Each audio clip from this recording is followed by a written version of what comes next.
আসলে সাহাবায়ে কেরাম সুন্নাতের প্রতি অত্যন্ত দায়িত্বশীল ছিলেন এবং আপনার তারা নিজের জীবনকে পরিপূর্ণভাবে সুন্নাতের আঙ্গিকে সাজাইছে।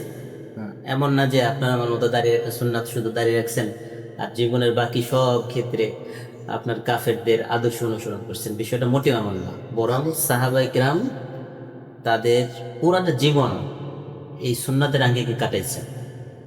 আমি এ বিষয়ে আপনাকে ছোট্ট একটা ঘটনা শুনাই। পারস্য বিজয়ের পরে সাহাবায়ে কেরাম রাদিয়াল্লাহু তাআলা আনহুরা সেখানে গিয়েছেন, মুসলিম আর্মিরা সেখানে গিয়েছেন। ওখানে গিয়ে তারা খাওয়া দাওয়া করতেছে না। তো এক সাহাবীর খাবার থেকে একটু খাবার নিচে পড়ে গিয়েছে, তিনি ওটাকে আবার মাটি থেকে উঠিয়ে খাইতেছিলেন। অন্য একজন এসে বলতেছে যে আপনারা মুহাম্মদ রাসূলুল্লাহ সাল্লাল্লাহু আলাইহি ওয়াসাল্লাম সাহাবী, এখানে অনেক লোকজন আছে, এদের সামনে মাটিতে পড়ে যাওয়া খাবার আপনারা উঠিয়ে খাইতেছেন, এটা খারাপ দেখা যায়, অতএব আপনারা এটা থেকে বিরত থাকেন।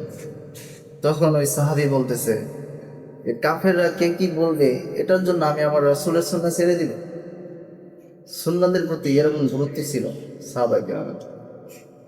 মাশাআল্লাহ, সুবহানাল্লাহ। আসলে সাহাবায়ে কেরামই মূলত আল্লাহ রাসূলের সুন্নাতের পুঙ্খানুপুঙ্খ অনুসরণ করেছেন। আমরা যদি আমাদের জীবনে এইভাবে সুন্নাতের অনুসরণ করতে পারি, তাহলে আমার মনে হয় আমরাও দুনিয়া এবং আখিরাত উভয় জগতে সফলতা অর্জন করতে পারবো।